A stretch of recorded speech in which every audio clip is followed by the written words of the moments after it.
Roll her over on her side. Good job. Good job. Hey, you're gonna be okay, okay? We're the fire department, all right? What we're gonna do is we're just watching over you. We just got some monitoring up to you, okay? We're gonna get with you with mom and dad. We're gonna take you to the hospital, okay? We got to pull Micaiah out of school a little bit early today for a fun project that we're working on. It came about because of another video that we made this last summer. And we're really excited about this chance. We've got the kids, or half the kids, nope, 3/4 of the kids. Micaiah's out early, Tace is there. We are at our local park, at a local park, I guess. It's not ours. And we're waiting for Rayla to get out of school, but we have some special guests that are gonna be arriving any minute. And I'm excited to show you what we're doing because it's gonna be kind of fun. It's a very unique thing we get to do today, and it's fun to be able to do this type of stuff. It makes us feel like what we're doing is extra cool sometimes. Our special guests have arrived, and I bet you're really excited to see him. I know I'm excited to see him. Tace is gonna be really excited to see him. Hopefully he's got a good view over there. And there we go.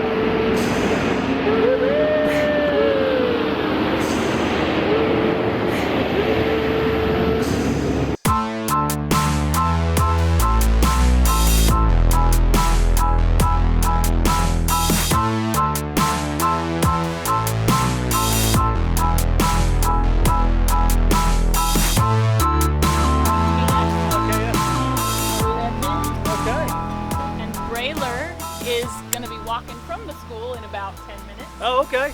And then Cayman is our baby girl. All right. Well, she says she's pretty much doesn't care what happens. What's up, you guys? So a couple months ago we did our drowning training rescue video, and we forgot to feature some actual techniques that were legitimate and can help save lives. So today we partnered with our local fire department, and these guys are going to help us learn some techniques that can save lives. And we wanted to share them with you guys so that way you know how to do some of this stuff too, in case you ever have a situation where you might need to help rescue somebody. All right, you guys, we're really excited about this. We've got some awesome firefighters here. We want to let you know who they are, and then we're going to get started teaching these kids and mom and dad how to swim safely and how to know what to do in case of an emergency so that we can all stay safe and have fun in the water. Before we do that, let's introduce you to these firefighters. Tony Burrows, Raleigh Fire Department. I've been with them 19.5 years.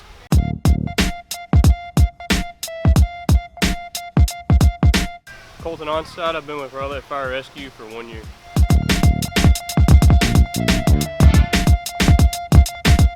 Andrew Ullman, Raleigh Fire Rescue, been with for 11 years.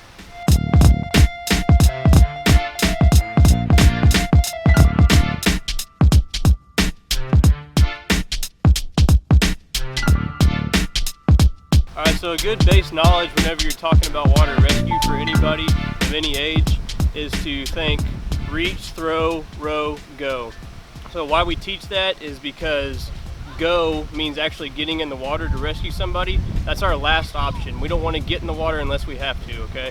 So for reach, we'll actually reach with our hand if the person's close enough, or we'll use a very long object with something on the end of it so that the other person can grab onto it. That's what reach is. Or we'll throw like a lifesaver ring, like you'll see at many of your local pools. That's what we'll throw to get somebody rescued. Or we'll row, which means actually using some kind of a boat or a boogie board or anything to keep yourself anchored to something that has flotation so that you can go out into the water to get somebody. Or go, which means you don't have any kind of safety net on you maybe, but you're actually just going out to rescue somebody, okay? So that's kind of the way that we prioritize our rescue, okay? So now we're gonna go through some ways that we can apply that. We're gonna use these nice young kids here for us. If you have to go, like, would you need to have like a life jacket on in order to stay afloat? Yeah, so ideally you would always have a life jacket on. That's one thing that we always talk about is whenever you're getting in the water, we would like for everybody to have a life jacket on, okay? You know, sometimes people don't, but for the most part, especially if you're doing any kind of a rescue, it's always good to have a life jacket on. Cool. Bray, anything? I had a question. If you have to go and you're not a good swimmer, what do you do? Well, in that case, it wouldn't be the best option to do go, okay? You would most likely definitely need to make sure that you've already dialed 911, contacted somebody who is a little bit better swimmer. get an adult involved, that kind of thing. Chase, you good to go? Okay, good. All right, so we're here at our local pool. Today, what we're going to use for our reach, throw, row, and go scenarios. For reach, we have this long pole with a little hook on the end. Okay, that's the best way to reach somebody. It's one of the safest. Throw would be another option. So here's that lifesaver that I was talking about. This is what you throw, seen in the movies. It's always on the wall somewhere around your pool. And then row and go, we have a boogie board, and we have some swimmers that we're gonna have get in the water for us. All right, so the first scene we're gonna have is Dad's just kind of hanging out, playing with Tace, and Micaiah's out in the water. And Micaiah's gonna have a cramp in the water. So then we're gonna use the pole to reach out to her and grab her. Okay. With our coach over here. Yep. Okay. All right, here, come here, buddy. Go play daddy. Micaiah, What's wrong? are you okay?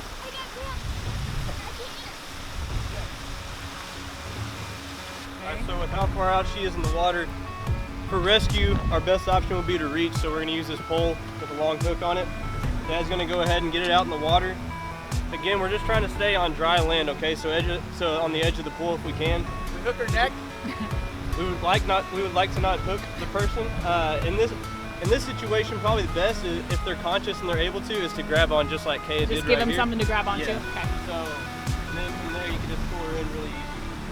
There you go. Are you okay? So again, really simple.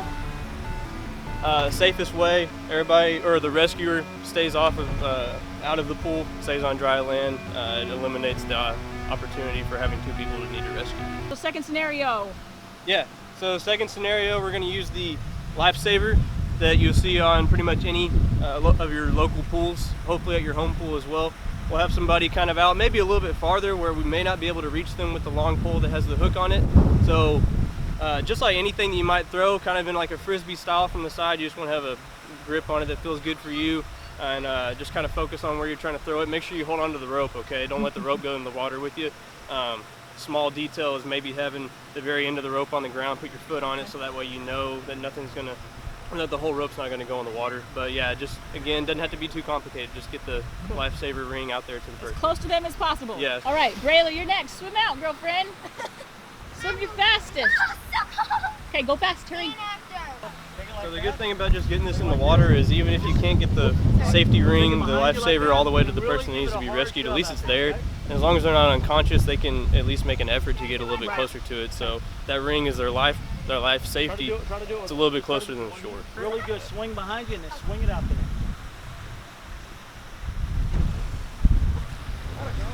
Nice. Can you get to that, Bray? Nice, and now pull her in. This would be our second option, and reach, throw, row, and go.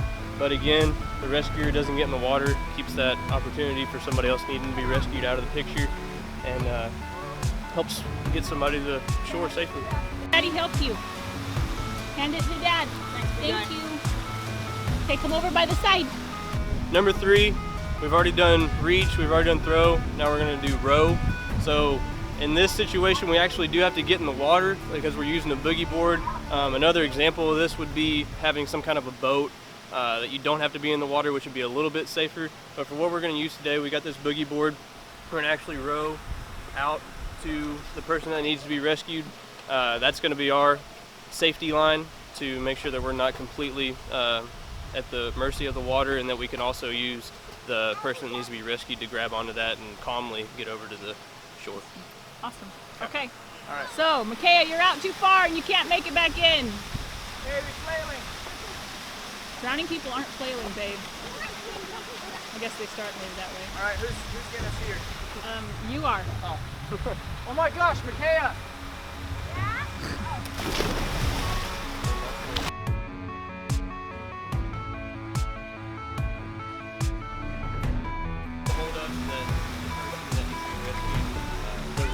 This is delightful.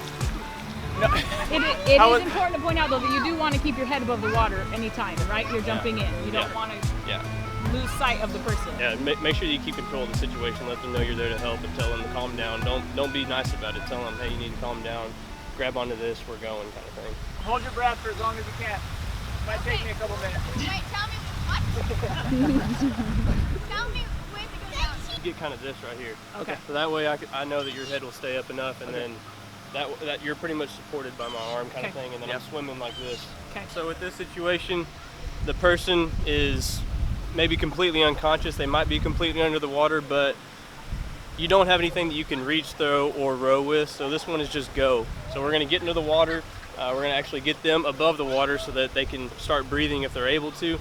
And then we have some kind of technique where we're going to be swimming by keeping their head above water. So again, we're going to jump in the water safely, feet first, try and keep our head above water if we can. And yeah, get them out as soon as we can. All right, so our last resort option right now is go. The last option of the 4. Dad's going to go ahead and jump in safely and get the person that needs to be rescued out. All right, Kaya. Okay, go down. Kaya!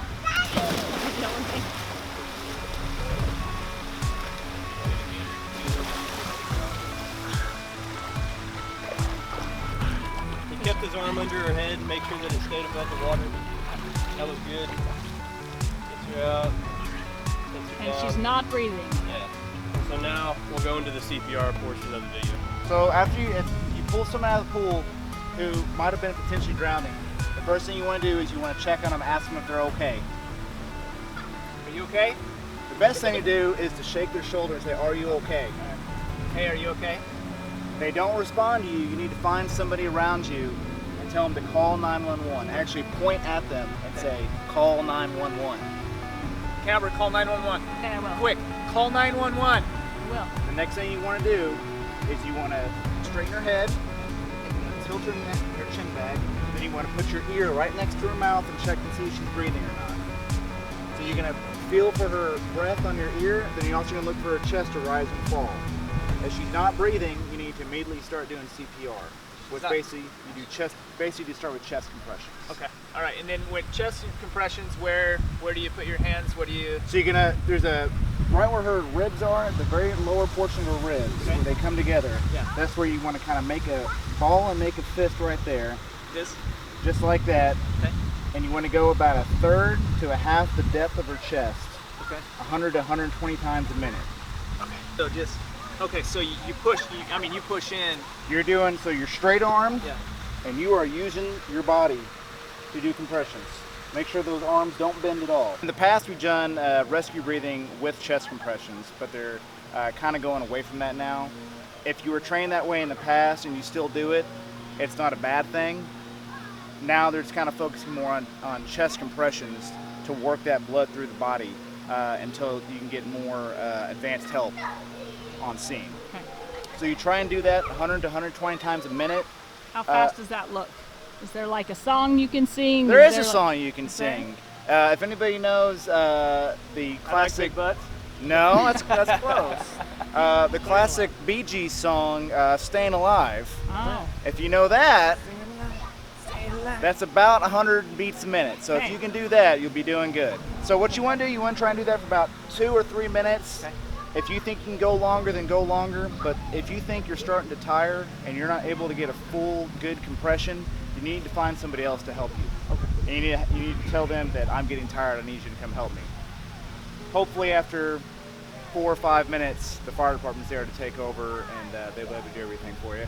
But maybe you don't need them. Maybe you did good chest compressions and she's able to breathe again. So that's when the water comes out and they start breathing and you know that they're good. Yeah, and you want to make sure that if the water starts to come out of her mouth, roll her on her side.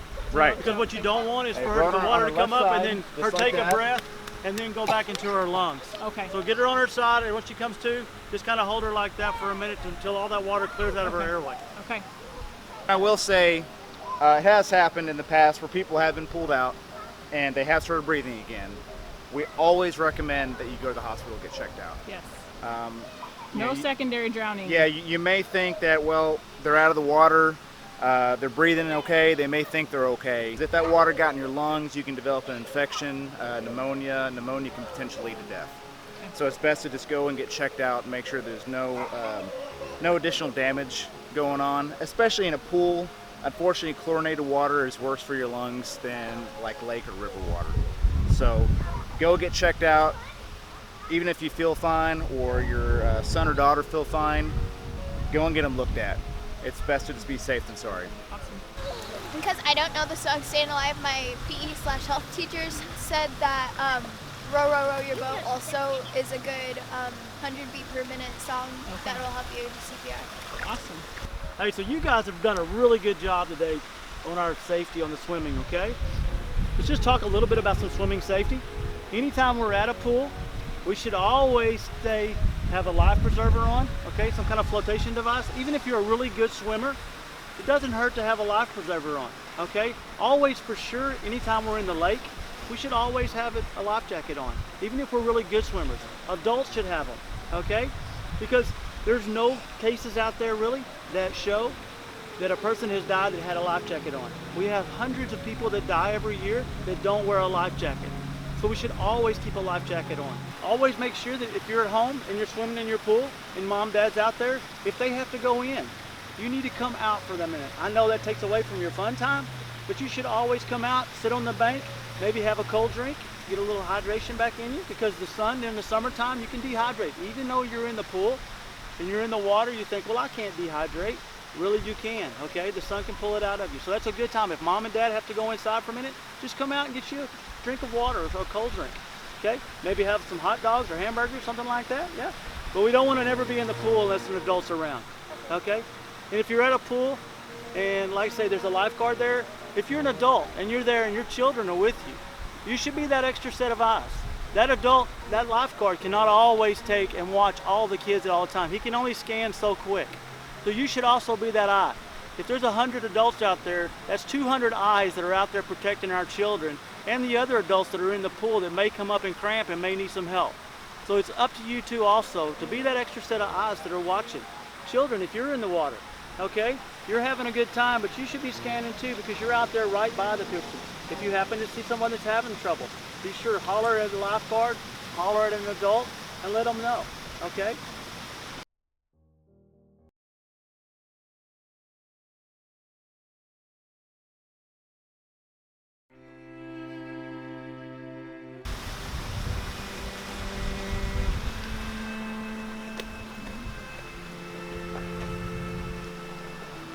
How long has she been down, Dad?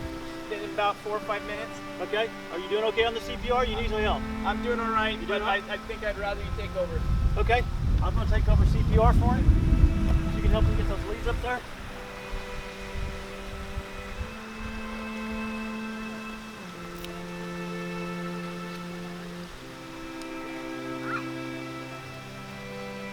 Okay, guys. So as quick as we get her hooked up, let's see if we got any heartbeat. My phone's over there, Scott.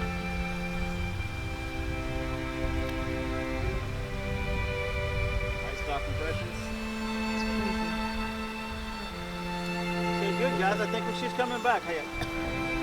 Oh, good. Yeah, I think she's coming back, guys. Let's roll her over on our side. Good job. Good job.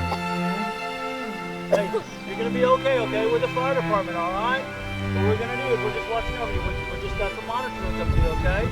We're gonna get with your mom and dad. We're gonna take you to the hospital, okay? All right, we're gonna talk to you all the way through everything that we do, okay? If you have to throw up or anything, just let her go, okay? We want to get all that water out of your system, okay? So don't you worry about that, all right? We're gonna take good care of you. You're gonna make it, okay? All right. That's awesome. Thank you guys. I really genuinely feel like that was helpful to us. I know it's helpful to anybody watching, because these are things that in the chance of an emergency, you might not always have the clarity of mind to go through. So pay attention to these things. Always practice water safety first. Obviously, that's going to be your first safety against any potential danger. But if there is something to happen, at least we know what to do. Swim safely, be safe, make good decisions, look out for those around you. And anything else for you guys to add? Just call 911 early. Yes. Don't wait. As soon as you know you're in a problem, call 911. Get us coming this way. Okay. It's never bad to We're call just us. buying time while you're on your way. Exactly. You know, and if you have everything's good when we get here, even if you think it's an emergency, but it's not really an emergency, and you figure that out once we get there, it doesn't matter. Always go on the thing that, hey, I need some help. Really, really, really appreciate it. Nice to meet For you. taking the time. We're excited. Yeah. We will be safe swimmers. We want to give a big shout out to the Rowlett Fire Department for coming out and helping us. And we're really excited to have them. These guys have been awesome, and we hope that you found value in what we're putting out today. So Thank you guys, appreciate it. Remember, always swim safe and you can do amazing things.